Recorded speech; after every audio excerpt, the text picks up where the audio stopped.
Can you hear us Anyway, okay? I can hear you. Amy, can you just speak in real quick so I can make sure I Hello can? there. I hear you Nice too. and dark. Nice Okay. and dark there. It is nice and dark. Your hair looks good. So there you go. Thanks. All right. Hold on. My agenda just, okay. Just It remind me is, when you're traveling, I'm not going to travel. Whenever you're on it the road, is, I'm not going to travel. Okay. I was on the lifts last week and everyone said, Deanna, if you are traveling, I know I shouldn't be in the air. So it has been quite a year, quite a year. Anyway, all right. So it is 8:30 a.m. This is the regularly scheduled meeting for Tuesday, March 17th of the Town of New Canaan's Board of Selectmen. The first item on the agenda is to review and approve today's agenda. Do you have any questions? If not, if I could get a motion to approve today's agenda. So moved. Second. It's unanimous. Thank you. And then there's the minutes from our regularly scheduled meeting on March 3rd. Are there any additions or corrections to those? None here. All good. Okay. If I could get a motion to approve the minutes from March 3rd. So moved. Second. It's unanimous. Public comments. Members of the public are welcome to provide comments to the Board of Selectmen on agenda comments scheduled for review and or vote. Comments submitted electronically should be submitted, excuse me, to bosdistribution@newcanaanct.gov. Do I have anyone wishing to make a comment? Is there anyone in the room? I can't see anyone in the room, so I don't see any hands raised. No, No. none in the room. All right. So moving on to the Housing Authority, and I do see Scott online. We're lucky to have you. Hello, guys. Morning, Good Scott. morning. So we have our Housing Authority. Scott, why don't I turn it over to you and Sure. the request? So we put in a request for affordable housing funds for Millport, where we have to repave the parking lots, because a few years ago when we put in the gas, really chopped up the parking lots, and now the parking lot coming up on, believe it or not, almost like 18 to 20 years old. And so we're definitely having serious issues over there, and we need to repave. In addition, we've had some various security issues, and security monitoring has come a long way. And so we put in for a new security system for over there, for more cameras inside of the buildings, more monitoring, and being able to better take care of the property in a much more efficient manner and protect the safety of our residents. We likely would have had these funds available, but we did kind of contribute most of our available funds toward Riverwood. And so that did throw us behind. And this will end up taking, I think the housing fund has somewhere in the neighborhood of $720,000 in it right now. And I believe we're asking in the neighborhood of 550. Sorry, I just don't have the paperwork right in front of me. It's 560. Yep. So just, because I mean, Steve and Amy will have the paperwork, but I think it's important that, so it's 275 for parking lot repaving, 110 for the security cameras, and 175 for the HVAC equipment. Correct.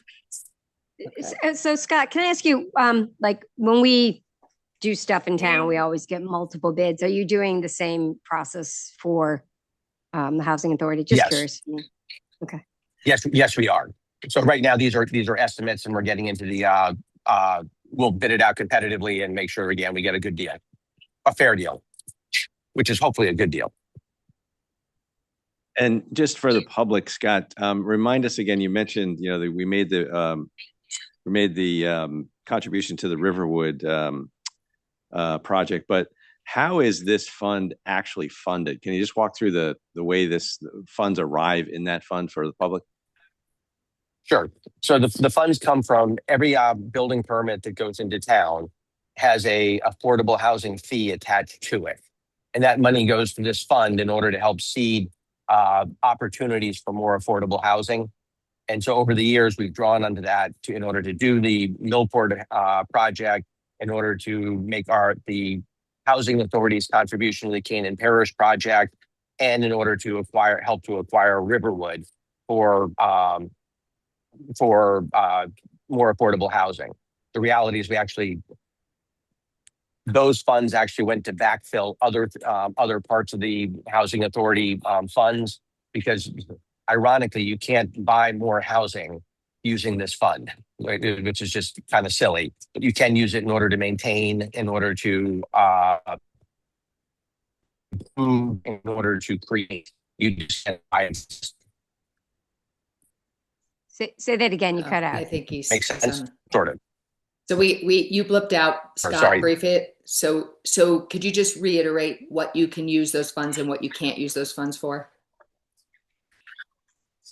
Sure. So we can use them for improvements and for maintenance of affordable housing and to create affordable housing.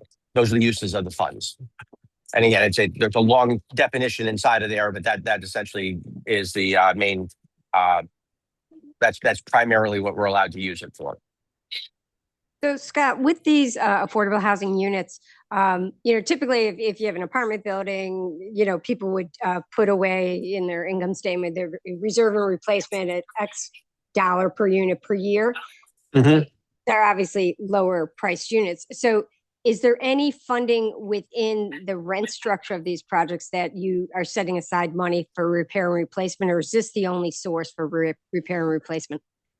We have repair and replacement for let's call it everyday type things. I mean, so we're consistently there's stuff that ends up having issues and problems, and we take care of all of that. We do have some reserves set up through the initial funding that we have to continue to fund. There are replacement reserves that they ask for, but when it comes to like big projects, it's not unusual for us to run short. So and like, let's say 10, I'm just making this up, but let's say in 10 years, we have to replace the roofs. We'll probably have a significant amount of money for that. If we needed to, we could drain all the rest of our reserves in order to pay for that. But we do like to keep the reserves for those things that are unanticipated, that we have to go ahead and deal with. For major projects, such as like a security upgrade or doing the parking lots, again, it's likely in the foreseeable future that at least for Millport, we'll need to have assistance on that. Canaan Parish is more stable due to the Section 8 project-based Section 8 vouchers. So there, we actually are accruing all the maintenance that we need to. And at Riverwood, we're working to get to that point where we are fully self-funding. Okay, so at this point it's partial, but there is the objective of, per unit per year, putting X amount away for capital projects. And this is the backfill when there isn't sufficient funds. Is that correct? Correct. Okay. Are there any other questions? How's the occupancy at the units? It's good. I mean, we're basically 100% at both Canaan and Millport. At any given time, we might have one or two units. And Sure. then at Riverwood, we've hit 100% occupancy. And again, there'll always be a float of one or two or something, but we're finally up to all three projects are fully occupied. And that's great, because I believe when we took over Riverwood, I think we were like 90%. Is that correct? I mean, so you made progress. Yeah, I mean, it got down to like 85%. And again, that was a whole timing issue and a bunch of things. So it is much better to be, trust me, we feel much better getting back up to 100 or Sure. 99 something. Well, and by definition, you're always going to have some vacancy with people moving in and out. So that's great. Exactly. Hey, Scott, any additional parking spaces when you redo the lots, or is it just strictly a repave and a restripe? It's going to basically be a repave and restripe. It's which will help a little bit, because as it is, sure enough, the lines have gotten very vague, and the numbers on the lot, on the different parking spaces have faded out. And so at least it'll be more efficient and effective. But no, there are no other extra spaces that we can grab. And Scott, just for the public's knowledge, the leases at Millport, do they specify a one car per unit Yes. parking? So that's in the lease, Correct. 1.0. Yep. Okay. And we have you. a parking, I think we ended up getting to 1.15, and there is no question that it's that's very tight. And so I personally, I have some worries about like the development down at Great Hill that's we found that, and luckily in our area there are a little bit of surplus parking that people can find, but one is very, very, very tough in a suburban community like New Canaan. Thank you for that. Are there any other questions? I don't think If so. not, we'll let you get, I see you're on the train. So if I could get a motion to approve a request from the Housing Authority for $560,000 from the Affordable Housing Trust Fund for capital improvement projects at the Millport properties. So moved. Second. It's unanimous. Thank you, Scott. Hey, Scott, Thank you, apologize guys. to anybody Appreciate sitting it. near you. I intentionally got up. I gave up my seat, but I'm only going to Harlem, so I'll just stand for another 10 minutes. So, There you go. Okay, all right. Thanks, great. guys. Thank you. Bye-bye. All right, then the next item is police department request for travel from Chief Good DeFrederico. morning. Good morning. Good morning.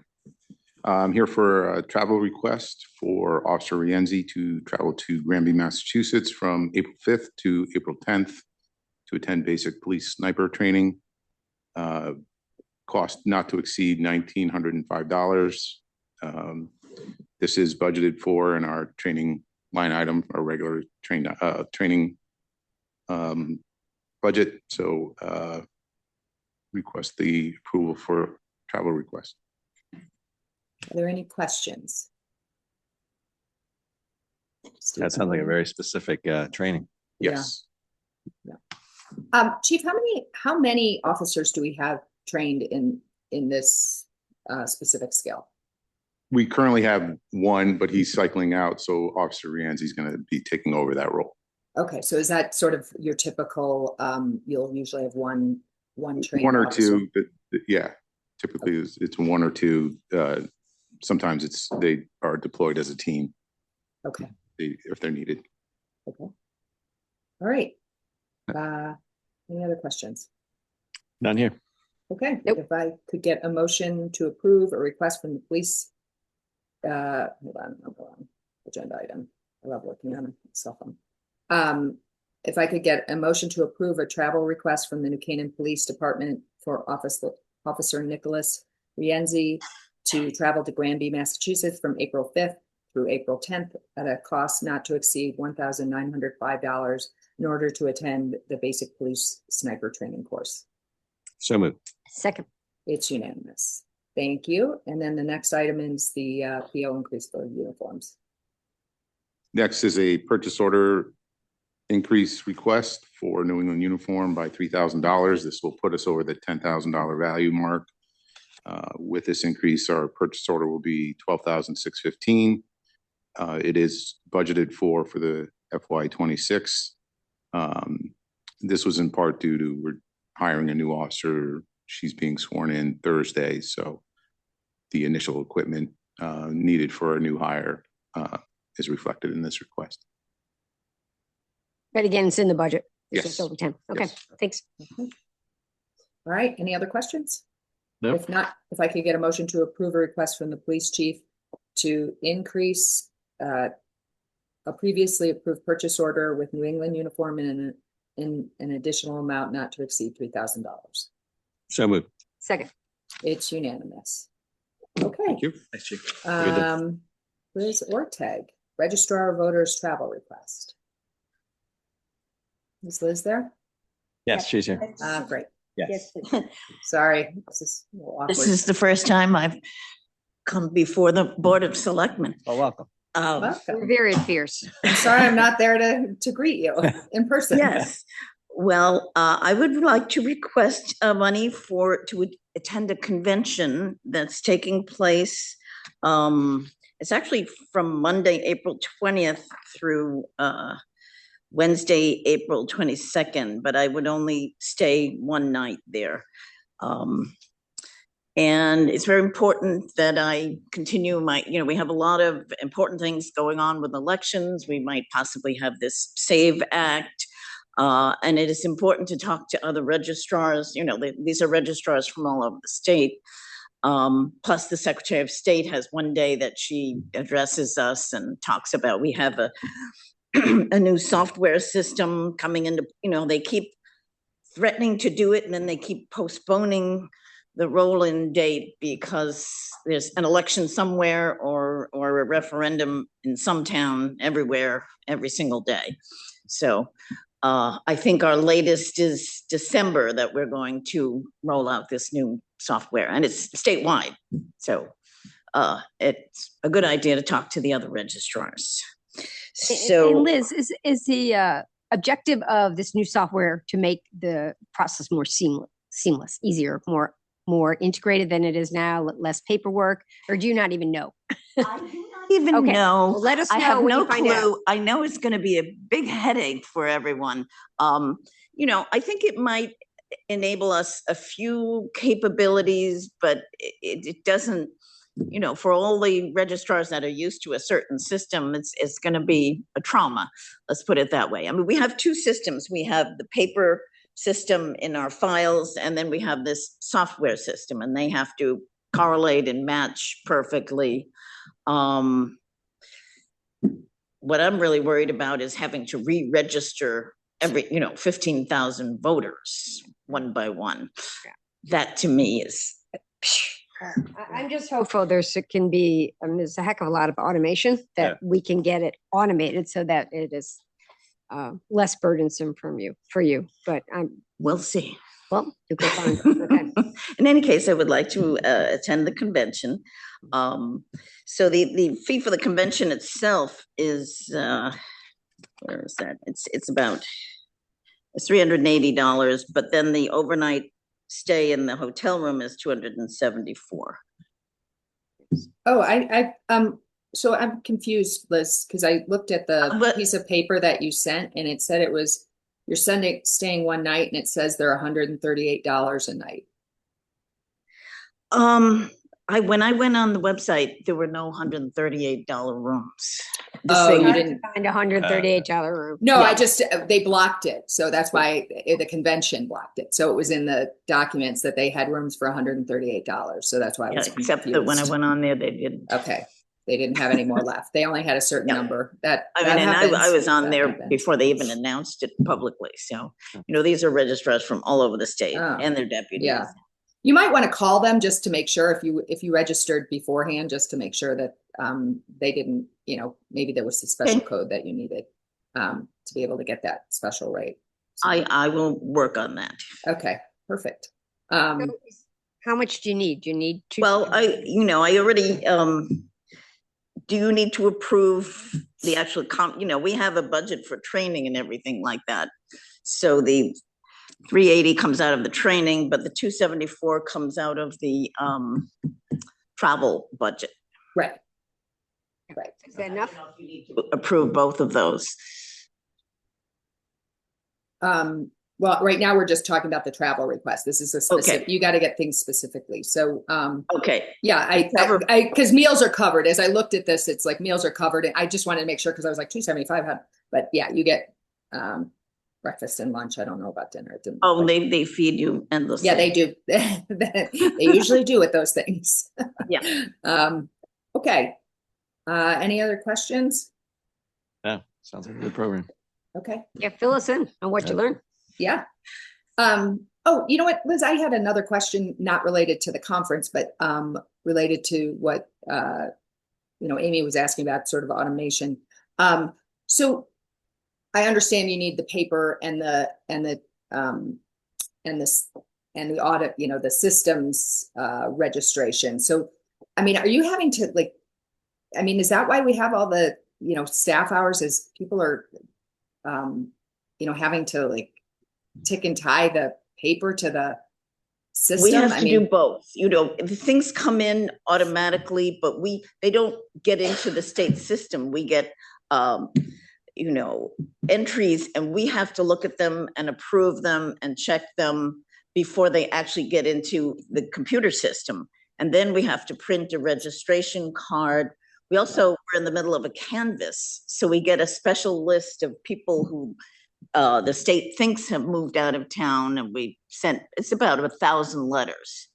And we have to, get responses back from these letters, or eventually take these people off. So this is all done by letters?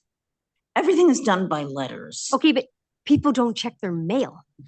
Anybody under 30 does not check their mail. Legally, we have to send Can you letters. talk about that up there? They've got to think about it differently. I mean, I'm telling you, if any of you They don't check their mail ever. So Daughter doesn't check her mail. yeah. So can you just, raise some hell about that up there? Well, it's Just talk about it. Bring it up. Bring it up. They don't check their mail. I don't blame them. And then Liz, I had one other question, and again, it's not related to Travel Press, but since we have you here, I thought, it's a good time to, get some information.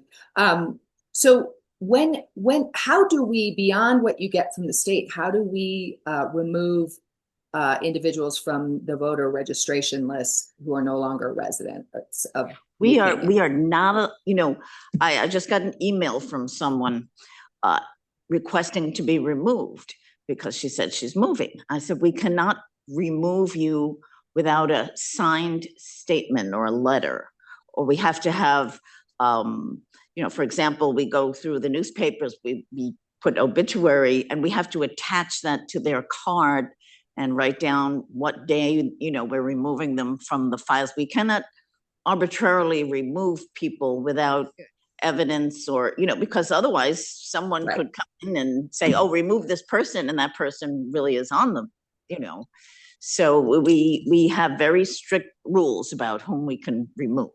So residents would have to write a letter and mail it to the registrar of voters to be able to and hopefully officially include their date of birth, their address, their name, and sign it. Has to be signed by them.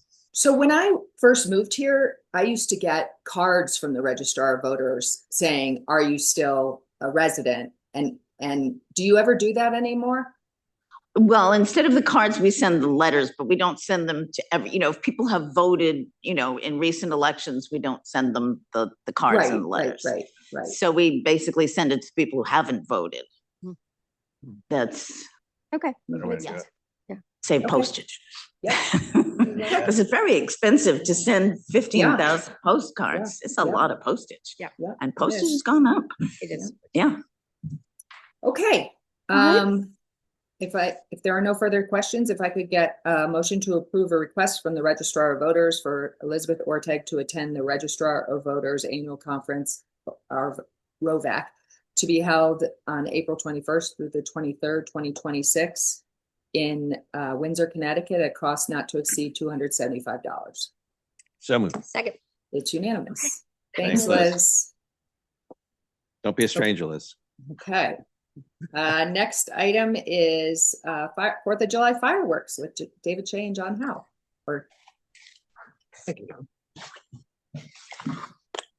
Hello. Something Park and Rec's like always fun. Hey, you guys are dressed in green today. I like it. Fine thing. Yes. After living in Ireland for a year, a long time ago now. Steve, I got no comment. I see your tie is green. There you go. I don't own anything. All right. Okay. Amy Murphy, you do not own anything green? No. Odd, huh? Okay. Excellent. So we're here to ask the Board of Selectmen to approve the contract with International Fireworks for the 2026 celebration, 250th for our nation's independence. The contract is pretty standard of the years that we've had previously. It should be in the amount of about $36,000, where we'll be awaiting the movement of commodity prices in which the fireworks are made up of. I would say that our relationship with International has been fantastic over the last 15 years, and they have always been responsive in providing a wonderful show to everyone. So I would ask that the Board of Selectmen approve the contract. So, David, one question. You just made a comment that I just want to understand. You were awaiting the commodity pricing. Is there a contingency in this contract? I mean, is there a base and then a contingency in this amount? We've never had a contingency in the past. They've always honored their contract amount. Okay, so then we're not waiting on commodity prices. This is what it's going to be. Roughly, yes. Yeah, I just approve this. David Shea. I don't roughly. He's equivocating, but I would say that if we need an increase, we would come back. Okay. Yeah. And if I can just add, it's Tucker here. I just want to let everybody know that the contract was presented and passed legal review. we need to get a certificate of insurance, but this contract met legal review. Okay. Great, thanks. Do you have any other This is- questions? You alluded to it before, but I know Tom Stadler in the past has raved about this company. This is the same company we've used for a long time. That is so, correct. Yeah. They're wonderful to deal with from our point of view. They do a great job. A few years ago, the state actually needed to train inspectors. And they brought, all of a sudden, we saw like 10 state trucks coming in. And we're like, what's going on? And they just wanted to train everybody with a company that does a great job. Perfect. So we're very happy. All right. Any So- other questions? If not, if I could get a motion to approve the 4th of July fireworks, approval of a request from the Canaan Fireworks Committee and the Parks and Recreation Director to enter into a contract with International Fireworks Manufacturing Company in the amount of $36,000 to provide a firework display on July 4th, 2026, with rain dates of July 5th or July 11th, 2026. So moved. Second. It's unanimous. Thank you. And then the next item is the fireworks entrance pass. Hey, Deanna, before we leave that one, just the rain dates, in the past has always been, discussed at length, but the rain date, the way this lays out, July 4th is a Saturday, is that correct? Yeah, the Yes. first rain Yes. date will be. So Sunday evening would be the first rain date, and then the July 11th is the following Saturday. And that's the way we've always done it in the past, right? There's no, We've been on and off, Yeah. whether we do them on the 4th of July or whether we always shoot for the 4th, but obviously, but there's been times that, there was a period of time where we went to the Saturday closest to the 4th, okay. to hopefully have more people, but Yeah. And that's a function of international because their workers generally have other jobs. Right. And they can only really do it on weekends or holiday days. And we know from the past, once they cross the bridge, that's the agreement. We own them, and that's the day. Yep. So when you make that there's a decision, charge to come across the bridge. And so if for some reason they have to take the fireworks back, we have to pay that charge again. So that's why we hope that the weather's going to be great. We're planning on it. David's assured me that it will be this year. you David, way to go! I don't know if you can beat. Yeah, he brought a good day last year, so. That's right. I just wanted to touch that, but thank you. Go ahead, Deanna, number Okay. 9. All right, so 4th of July fireworks entrance pass. You want to give, This entrance pass has been in place for, as I've gone back through the records that Tom has provided me for 10 years, and our costs have gone up. And I think it's time that we at least increase the price from 35 to 40. On the day of, it will go up to 50. So buy your passes early. Sounds fun. yeah, sounds fine to me too. All right, if there are no further questions, I'm going to add that to the, Hold on one sec, Deanna. I think Okay. David has Please, one more. please, no, proceed with the vote. Okay. are you sure? Sorry, Yeah, 'cause I I don't- only see the back of your I- head, David, so I can't tell if you're going to speak. So sorry about that. All right, if there are no further questions and no further comments, if I could get a motion to approve a request from the Canaan Fireworks Committee to increase the entrance passes fee for the annual fireworks event to $40 for in advance purchases and $50 for day of purchases. So moved. Second. It's unanimous. And Thank Deanna, you. just so we cover the full story as far as these fees go, are there any exceptions or anything to those fees as far as, in the past we've said, seniors or are there any other rules other than, hey, if you're coming, it's 40, if you're late, it's 50. That's basically it. That's basically it. Okay. All right, good. Let's keep it like that. Yeah, I know. Let's keep it simple. I got it. I just want to make I sure. think we're it clear. is, I think it is worth mentioning though, that is a family pass. It's not per individual. Right. And the way By car? that works is kind of by car, right? I mean, that's been the Yes, or Tradition. walk-in group, that kind of thing. I mean, it's a bit of an honor system, but that's how it's worked in the past. okay. CERT told us last year that based on, anecdotal and indicative, observation, only 10% of the cars that came in did not have a pass. And that was based on history, that was pretty good. Yeah, I mean, I think that residents have been very generous in terms of making sure they have a pass and they want to support it. They know it's privately funded and, it's worked over the years. And I think it's just a matter of getting the word out to new residents and folks that, maybe it's their first or second time in and making sure everybody knows where to get them and how to get them. Dan, I Maybe, think the point you're making is that the pass pays for it. right, There's right. there's no profit here. This is just to cover costs. Yep. Yeah. Buy passes who aren't attending. Correct, to support, correct. Which is one, and they make additional donations sometimes. That's And great. can you mention, I'm sure we'll talk about this as we get closer, but do we know where and how that's going to work? I think we had it on our website before, or there's a Where to buy passes? Yeah. Yes, we put it on our rec website. Yeah. Very simply, the day of the show, it's at the pool, at the Steve Benko pool Yeah. that day. So that's the only place to buy them the day of. And you Buy guys them real early, we'll mail you your pass. Yeah. Through the rec department. And then as you get closer, you can still buy it online, but you might have to come in to pick it up.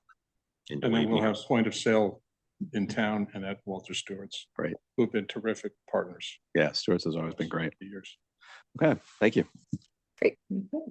All right, if there, I'm sorry, go ahead. Deanna, you one more go day. right ahead.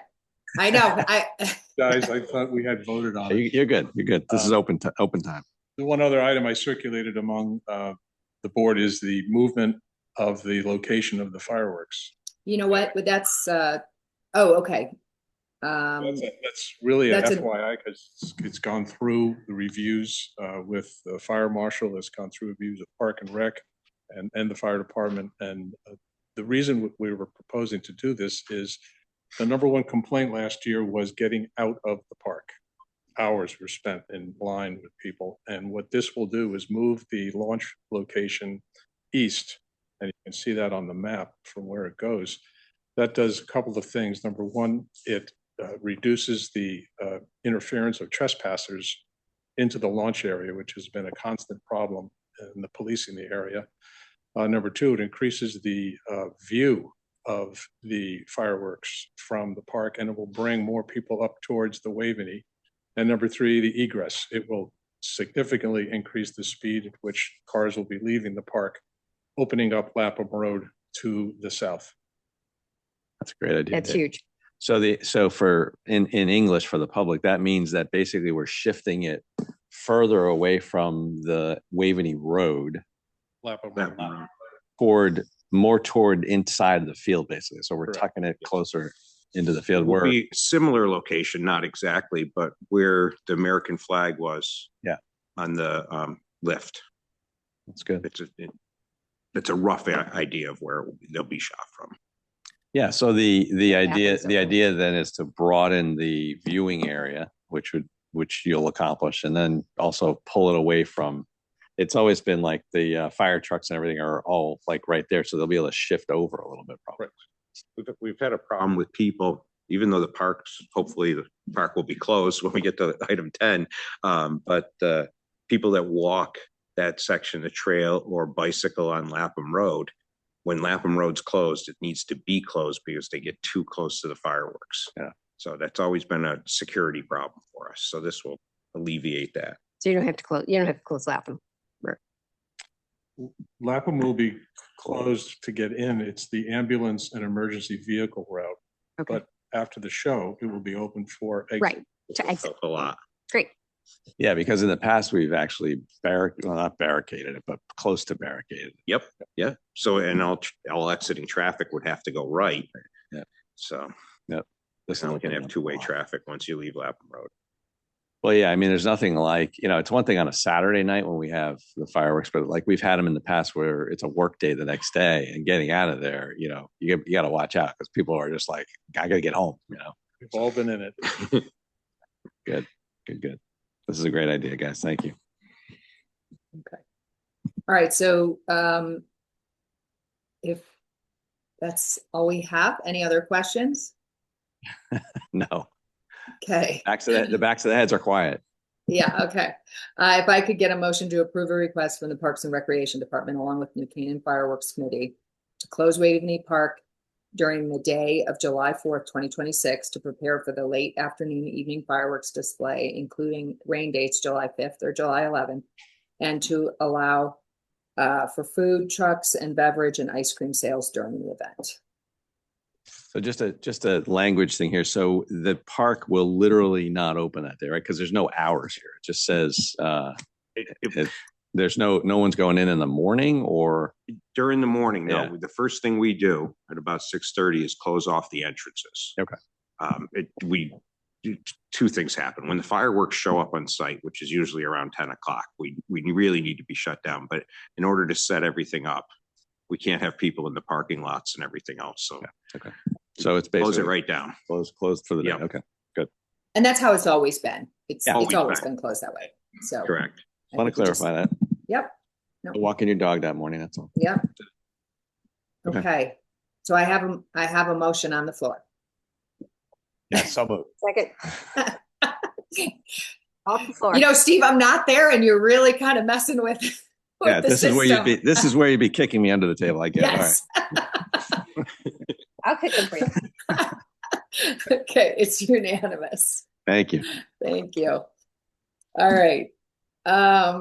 Next is new recreation fall event with Zach and John.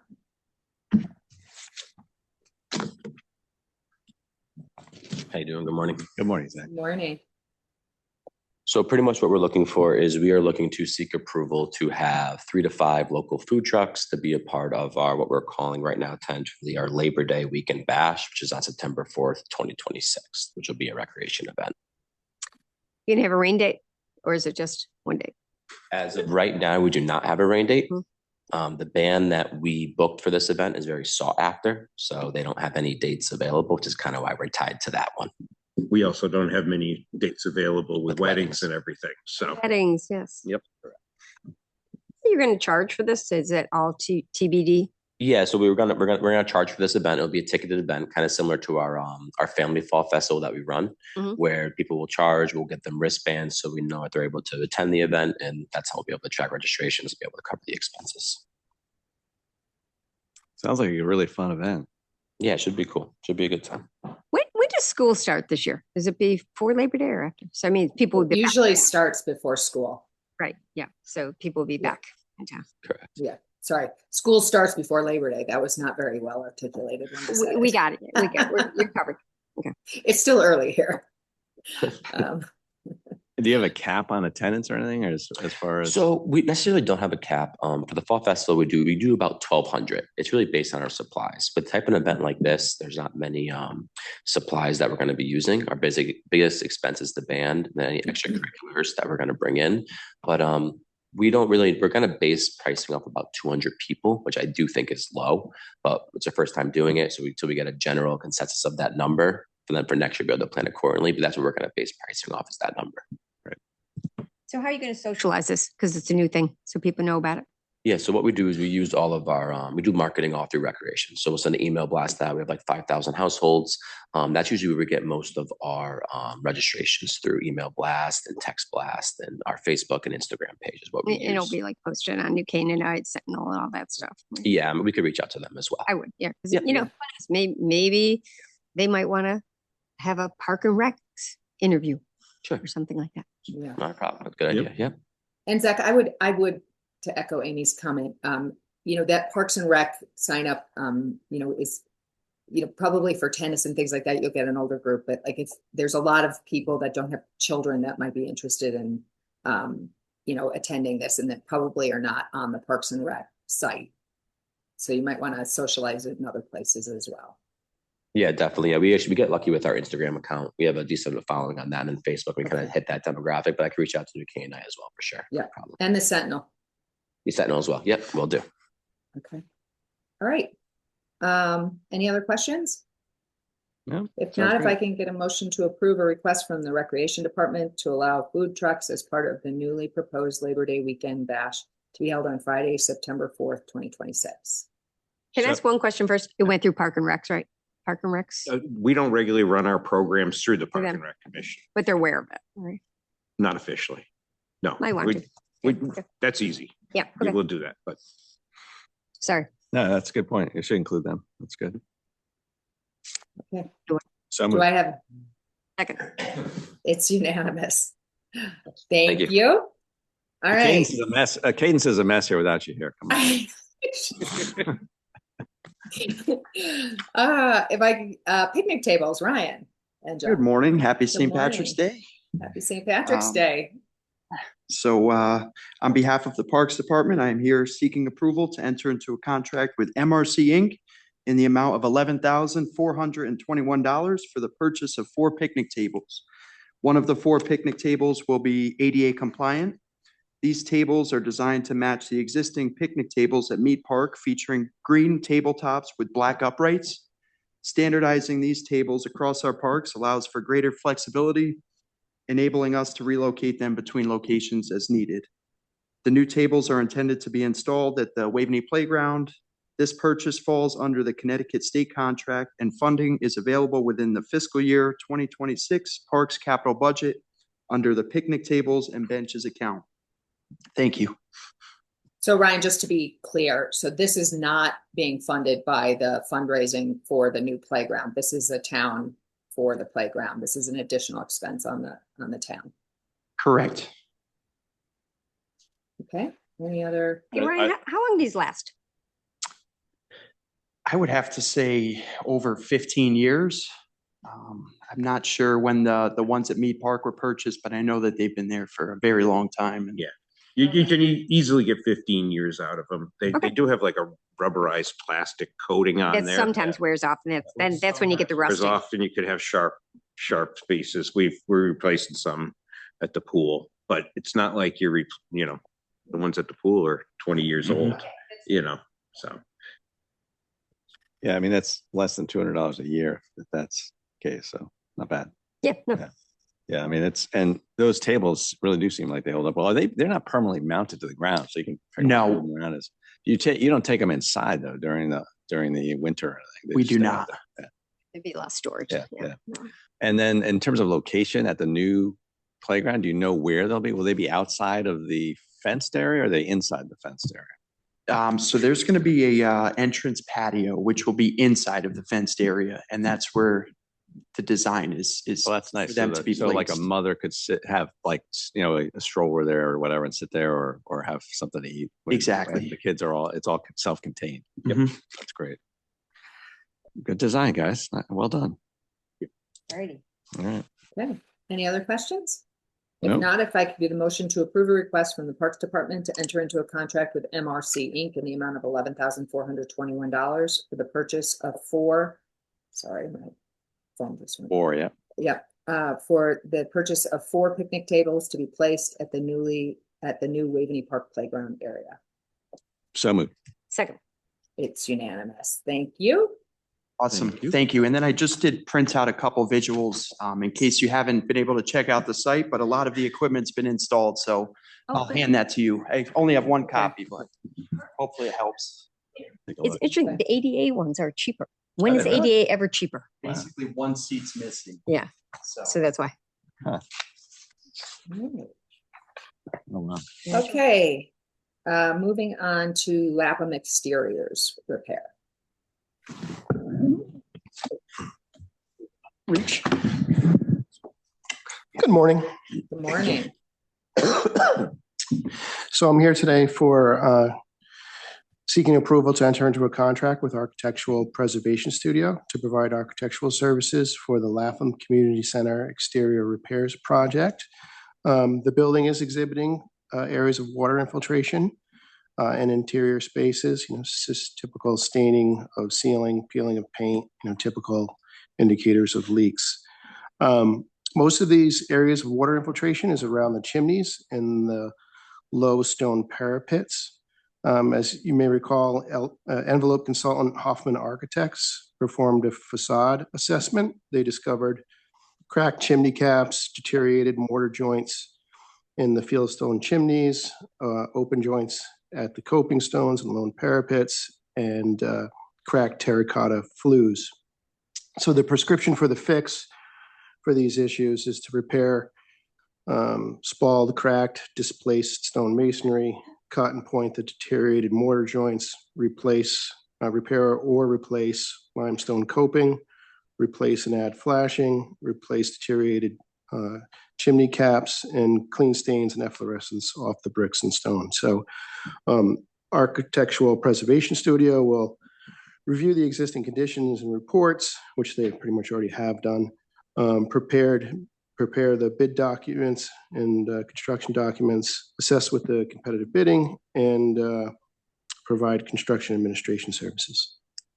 So this is just to get ready to do the work. So is this, and do we expect that the actual work is a factor of X percent of this? I mean, this is just to figure out, get the plans in place, right? This is like 10%. Is this the 10%? Yeah, exactly. It's less than 10%. It's probably about 10%. What we have budgeted for the overall project, and Hoffman, I think, was very conservative in their budgeting, was $685,000. And that, okay. So this is within that, yes. What's the timing? So it would be July to Thanksgiving, and we'd work around. I haven't gone through it with John yet, but just all the activities for Lapham. But it seems like it's a pretty good.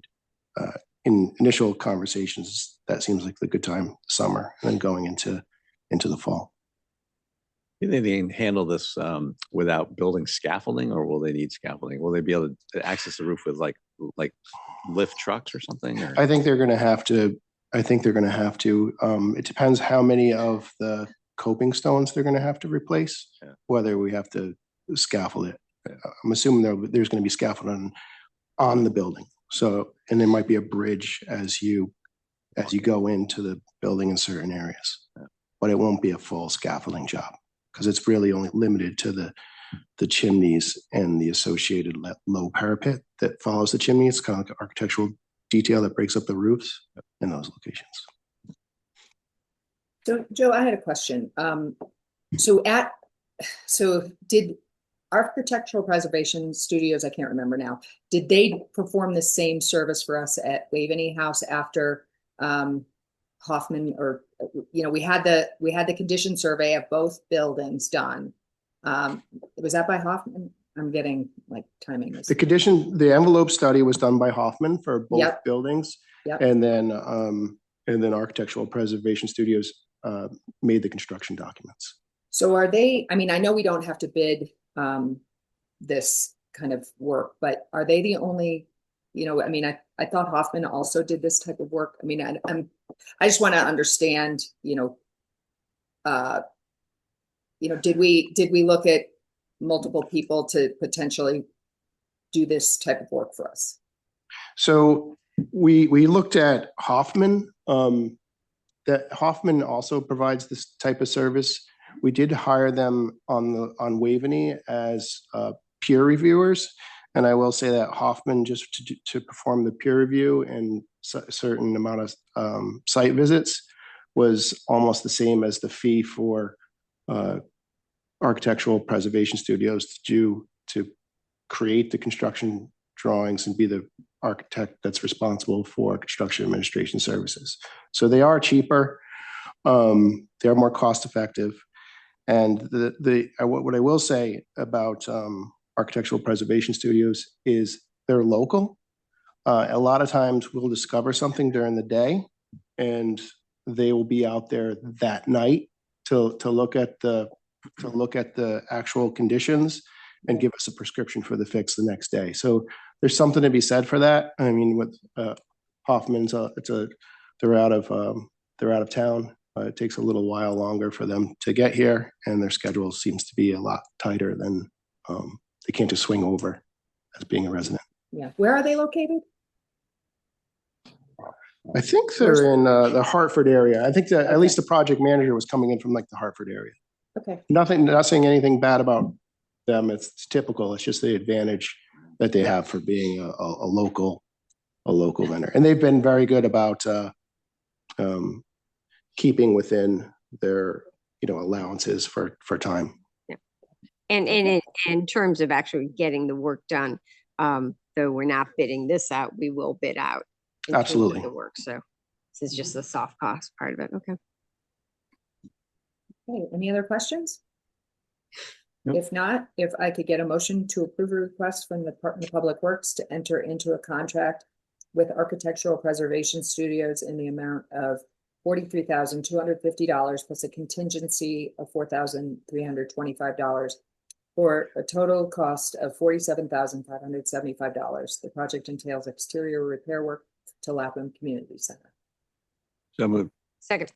It's unanimous. Thank you. Thank you very much. One thing we didn't ask, is there anything imminent that needs to be repaired sort of on an emergency basis, or is it still watertight, the building at least? No, I mean, there's small leaks. If anything becomes an issue, we'll Yeah, bring it go to- up and temporarily fix it.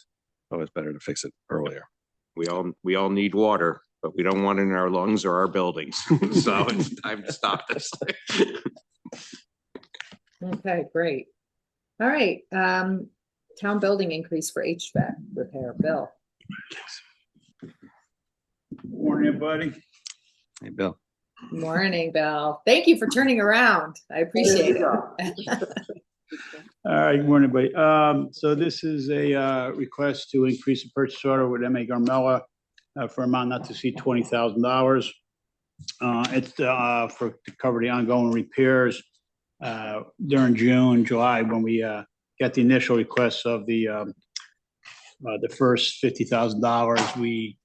We go in because we know we're going to do that much work based on history. And then throughout the year, I come back to report to you to increase it as we need be, so I can report back to you folks what's going on. And if you don't know, we've had a bit of a rough winter. So we've had some costs associated with that with HVAC stuff. Highway department, we had a couple issues with the rooftop units, and we had a problem with the chiller out here at the town hall. So we'd like to continue with these repairs. Carmel has a contract to do all the preventive maintenance for the town. I will just, as a disclosure, just let you know that we're having some unknowns going on with Carmela. He unfortunately passed away 2 weeks ago unexpectedly. So his wife and the team are trying to do what they got to do. So I'm working with them to do what we have to do. I don't know the future right now as far as contractual things go, but I didn't talk to his wife yet. She's going to call me this week and the boys that work for them have been down here to continue the maintenance on all our town buildings. That's our primary focus right now, to take care of the town of New Canaan. So I will know more as we go forward, but to keep things going right now, I just need this request for 20,000 to keep moving forward. So have we spent the 50 already? Okay, Close to it almost, yes. that's fine. And you're in the budget, did you assume 100? Yeah, yes. Yeah, I have to take my history when I. No, oh, sure. I'm not good, just wondering. So, so Unfortunately, this will get us up to 70 and then, perhaps another 30. So you got to remember, everything's a year old, right? Every time we do a budget, it's a year goes by. Yeah. Okay. Well, yeah. So, And these repairs are just outside of our normal contracted maintenance, basically. correct. So the maintenance is pretty much fixed amount to come in to do your air filters, to do your cleaning your coils, all that type of basic stuff. During that course, if they find like a bad belt, bad pulleys or something along those lines, that goes under the repair portion of that. Right. So we try to separate the two so we know exactly what it is, just for the basic general maintenance, then repairs are a separate category. Makes sense. Thank you. And Bill, just for the public, now that we have a new tenant in the Playhouse, those HVAC repairs will now be part of the lease for the tenant? Yes, correct. So we're just, we turned over the building fresh, ready to go for the new tenant. So going forward, the new tenant will be responsible for all the maintenance on the building through my department and through our contracts. We'll make sure the work's all being done. And then we invoice the tenant as additional rent to cover the costs. Most of the maintenance stuff's quarterly. But we're doing it according to the way it's supposed to be done, and it's going to get done. Hey, Bill, can I ask you, I know that we and, some of the contracts under 10,000, we put a little bit of money in there that for the Playhouse in terms of what might have to happen before we turn it over. Did you have to do anything of any Nothing out of the ordinary, just a basic upkeep of what wasn't being covered by our last tenant. So I had to keep things current. Yeah. So did you spend some of the 10,000? Yeah. A lot of it? All of it? Just curious. Yeah, pretty close. Pretty close, because we did have some issues with the winter again over there. All right. And then the budget that's in there going forward is a small amount of budget, because we're still responsible for like the alley around the place, the exteriors we're responsible for. So I have some money in there for maintenance of those types of things. But we're kind of at the clean slate with the new tenant right now. Yes, ma'am. Okay. Yeah, going really well over there, by the way. Good. I already had a full house the other night. That's great. Okay, any other questions?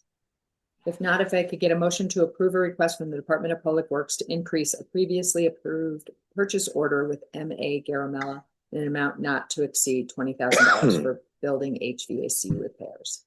So moved. Second. It's unanimous. Thank you. Okay, Thanks, Bill. thank you, Bill. And then sidewalks, Tiger.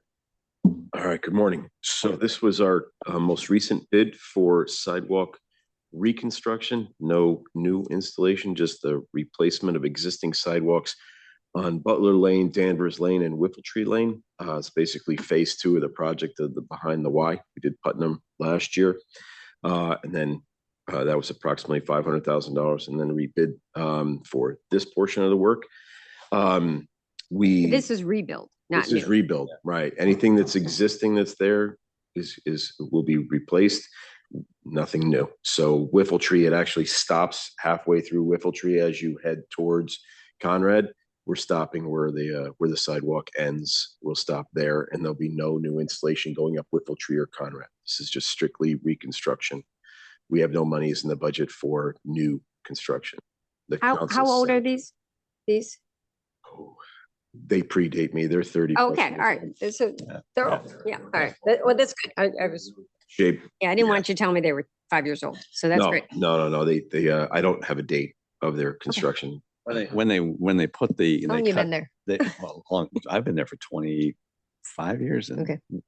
It's been the same the entire time I've been there. But when they cut the homes in back there, there were sidewalks put in that were thin sort of asphalt sidewalks, and that's kind of the original look. They've kind of all sunk and they're all broken up and everything. But I will say, Sunday, when the weather turned, I think it was 2 weeks ago when we had that really warm Sunday, I walked the neighborhood, and I counted at least 56 people using the sidewalk, the new sidewalk that were there. It's amazing how kids are out there.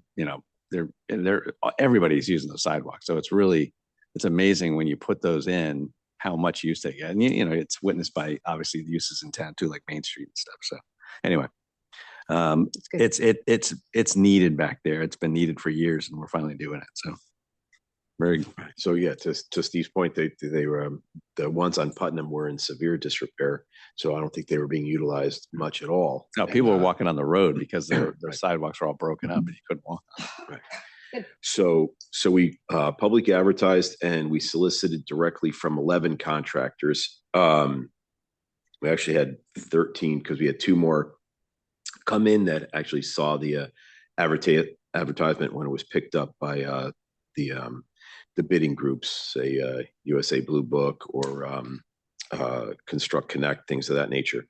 So we received 7 bids. They ranged in price from $443,000 up to $730,000, but there was a very good mix in the top 4 or 5 where the difference was very minimal. And if we look at the actual sidewalk installation number, that was between $15 and $16 a square foot, which is exactly where we want to be. The difference for everyone was either on their mobilization, their maintenance and protection of traffic, some other items, things like that, separated everyone out. And Stumpers LLC, which does business as Restore, came in at $443,446.08. They were the winner last year. So they won Putnam. They performed work for Putnam, and they did a very, very nice job. Good. All the residents were very happy. They were happy. Residents were bringing out brownies, cookies, brought a ice cream truck for them one day. So they were happy. At the time, residents were very satisfied. I got no complaints during the construction at all. So we're confident that Stumpers will come back and do a nice job. I think they wanted to finish that whole area so that they could say that it was their work. But we would like to go forward with a contract for Stumpers for $443,446.08. I put a 10% contingency of $44,500 for a total of $487,946.08, and the funds are currently available in our sidewalk capital account. Okay, so The residents were, and I think we've talked about this in the past, but they were literally raving about the quality of people there, from the flaggers to the guys on the jobs. And, they spent the entire summer together, basically. So they did. And that's basically what'll happen here. We've opened up the schedule a little bit for them. Last time it was strictly summer, basically end of school to the beginning of to the end of August, right before school started. We've opened up the schedule a little bit for them. They when I get back to them as to they'd like to get started, but I don't have a date yet because I needed to come to you first and then I could talk to them. But we opened that up, given the fact that Putnam is more the collector and we'd be working one street at a time, so we wouldn't necessarily be affecting everyone at one time, whereas on Putnam we were affecting everyone in the neighborhood. So I opened up that schedule a little bit just to see if that would help reduce the price a little bit. So I don't have a firm date as to when they want to start, but I know they want to start earlier than later, but they are still, the schedule in the contract states that they have to be done by, I think it's August 27th or August 28th, which is right before the beginning of school. So that was written into the contract as well. And a lot of the sidewalks, they intersect driveways, and they did a nice job on Putnam, speaking with the neighbors and sort of integrating as the sidewalk ran into driveways. They were able to work together to try to figure out how best to do that. So that was the part of it that was, to me, pretty impressive. That's the hardest part, like I said, is because we're literally, when we pave a road, we're on the road, right? It's not as much of an inconvenience. It's inconvenience, but not as much. When you're on the sidewalk, you're on someone's front lawn, which they consider that's their property, and then as you said, we have to cross their driveway. We have to basically impede their travel for a day or two. And it's important that the contractor knows that and then is able to speak to the residents and then coordinate that. So we rely on the contractor to help us with that coordination. They know their schedule, they're there, the resident comes out. So they did a very nice job of helping coordinate throughout the neighborhood with all that work. Tiana, you had a question? Yeah, I just, it's not related to these sidewalks. I just, because we've been getting a few emails, the next grouping that is the Southwood, is it Southwood Drive, that we've been getting emails. So if we could just kind of, for the public, talk about what the plan is for those. That's a great comment. So yeah, so the next, in our budget for fiscal year 27, there's $750,000. 300,000 of that is slated to go for Southwood Drive. We presented our budget Thursday night to the council. They didn't have any questions about the sidewalks, and we're assuming that we'll be able to have that appropriation approved in mid-April. We'll be going out to bid right at that exact same time. I don't want to go out to bid unless I have the money, because it's disingenuous to the contractor, but we feel confident that we'll have the money. We'll go out to bid, and then the plan is to do that in the summer or into the fall. So basically the summer and the fall. Once I get the bids back and they start, I've got to give it a little bit of time to go, but that monies in the fiscal 27 budget are slated for the Southwood Drive loop that connects with Gower Road. And then we are looking at doing the walkway between Douglas and Gower next as a walkway that connects the two, that connects the school. To do that, I've got to get a wetland permit for that, and then that'll help us tie into the rest of the work on Gower. That would be after Southwood. Okay, great. Do we have any other questions? Just a follow-up comment on these jobs, especially I remember last year on Putnam seeing the integration between Tiger. Tiger himself was out there a few times checking, to see how things are going. But it's nice to know that the town and we contract these guys, but they just don't have free reign. They're constantly being monitored and checked. So it's great to see a New Canaan highway truck out there every once in a while, just making sure everything's going well. You go out there every day, and then I have my highway guys drive through. I have anyone who, just basically just put eyes on it. If an orange truck drives past each time, that's what I want. It's just get parks guys, anybody that's making that loop, just want them to drive through that they can see. But we stop with the contractor every day, just talk, say, okay, is there any conflict or anything? First conversation in the morning is a phone call. Last conversation in the evening is a phone call, and then there's a visit during the day. So it's an actual physical visit during the day. So there's 3 points of contact at least between me and the contractor each day. And then my staff is directed to walk, drive through, to your point, just so they put points on it, just so you say that they know that someone's watching all the time. Yeah, thank you. But thank you. Right. All right. So if there are no further questions, if I could get a motion to approve a request from the Department of Public Works to enter into a contract with Stumpers LLC in the amount of $443,446.08 plus a contingency of $44,500 for a total cost of $487,946.08. The project entails the replacement of existing sidewalks on Butler Lane, Danvers Lane, and Whiffletree Lane. So moved. Second. It's unanimous. Thank you Okay. very much. Thank you. Next item is full-time employee Claudia Weber.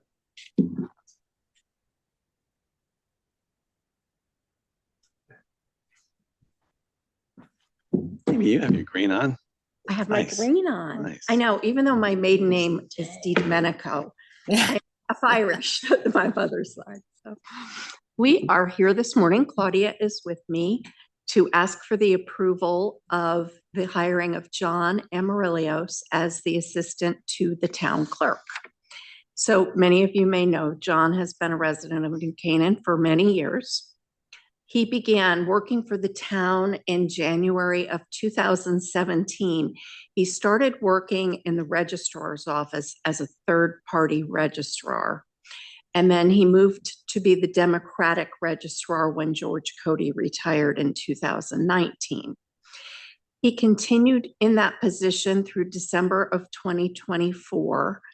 And then in May of 2025, he began working with the town clerk's office, I think at Claudia's request, on a project funded by a grant. We had a position open in that office, and John seems to be a very good fit there. He started working part-time, and we would like to move him into a full-time position as the assistant to the town clerk. Also this morning, he's probably filming this meeting because he's one of the people that works for Channel 79. Claudia, do you have anything to add? I would just simply add that Grab the mic. It's so big. Yeah.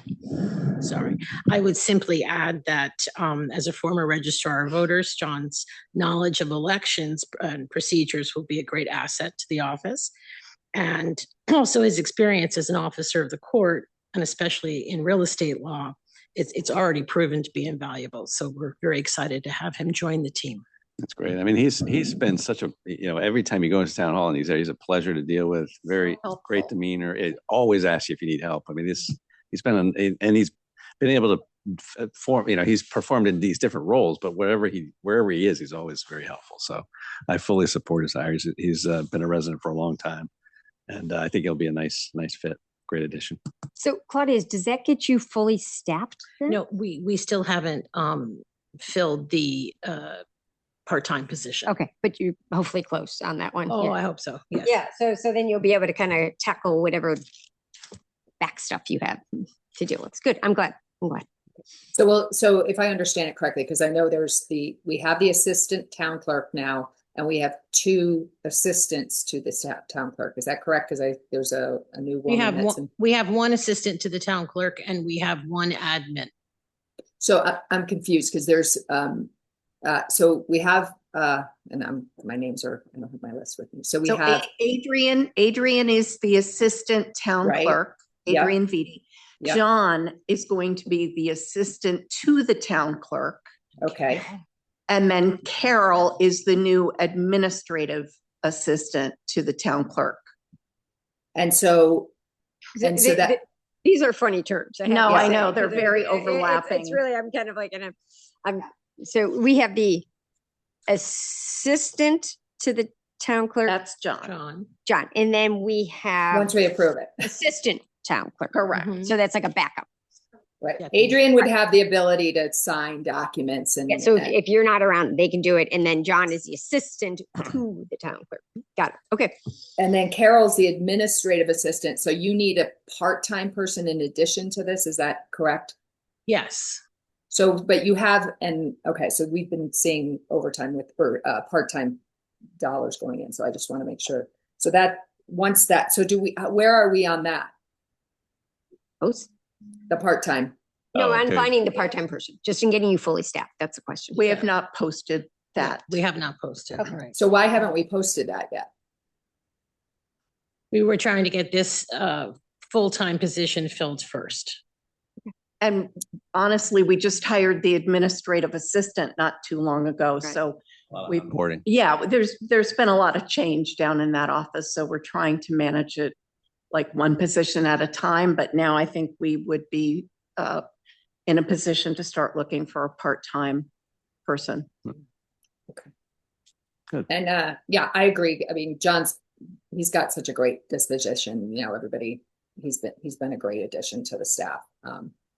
He's been here for a long time. Yeah. I went to high school with him. Well, that's in the town clerk's office. It's so important to have that face that, Yeah. you know, people know. It's Yeah.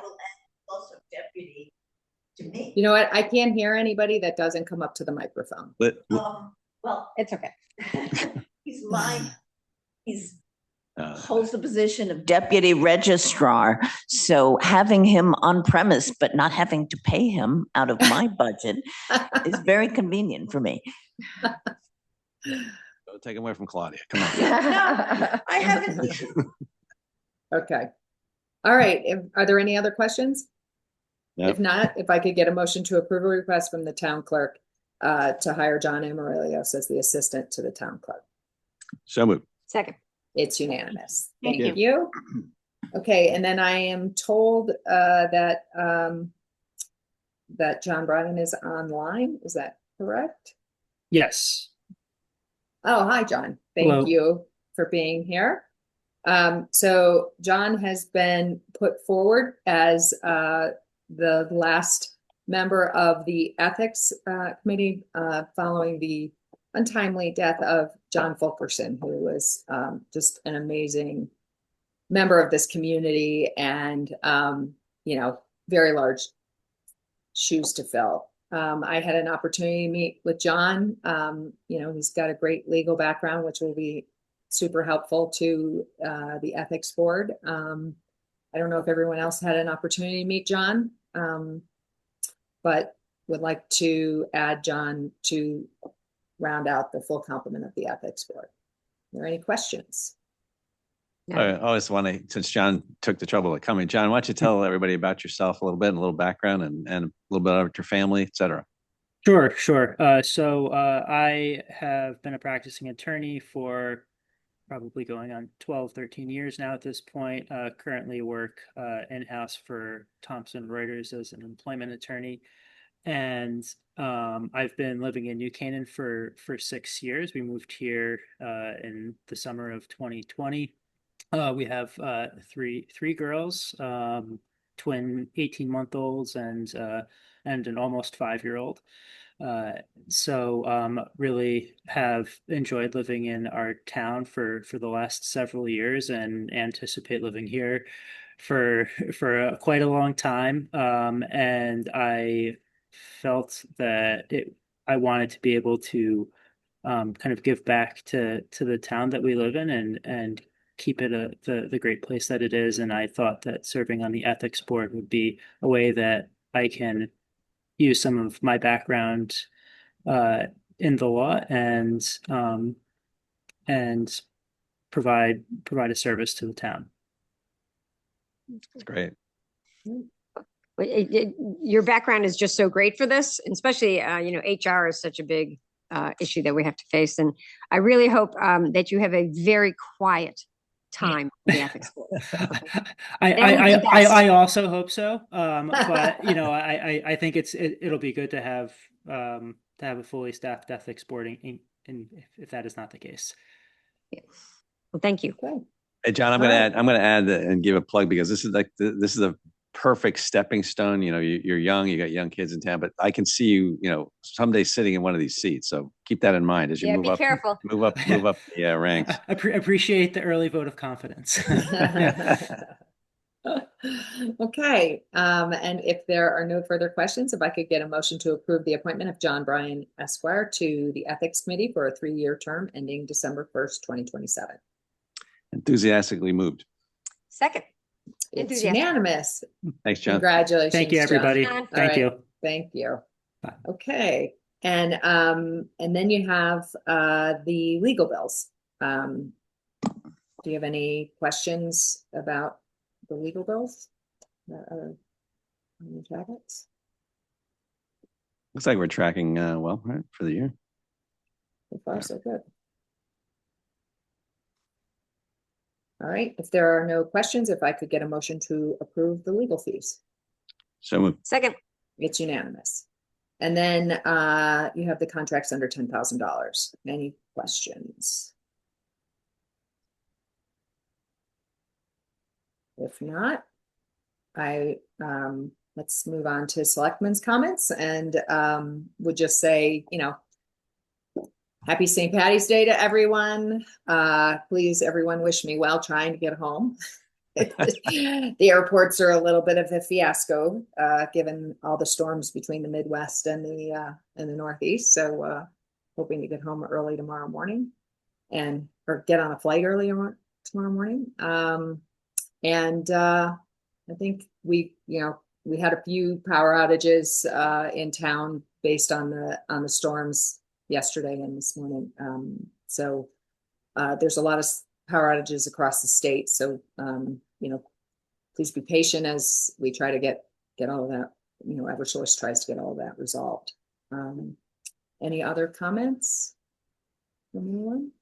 If not. Deanna, one thing there's discussion about the sidewalk bump outs onto the street, and I think it's important that everybody understands that this is sort of a long-term project that we've worked on for years, and we've completed now the parking, and we're moving to get the parking completed. But the bump outs, taking any more parking spaces after we've redesigned everything, was never the intent. I mean, we were always trying to get to the point where we didn't have those plastic barriers up. So I think it's important that people remember that and know that New Canaan is going to look great this summer. It's going to be functioning well, and you're not going to see those barriers out there. And it's not it's unfortunate that there are a couple of restaurants that aren't going to have it, but they can still move out onto the street as much as they can. But that was always part of the original plan. And I think it's important to note those bump outs were actually a function of, a resident who complained about to the DOJ about ADA accessibility. So those bump outs were created to help gain back some extra spaces that were lost as a result of those resident complaints. And so, it's not like anybody was chosen over anyone else. It's just a function of where they're located. If you notice, they're in crosswalks. You're right. I mean, it's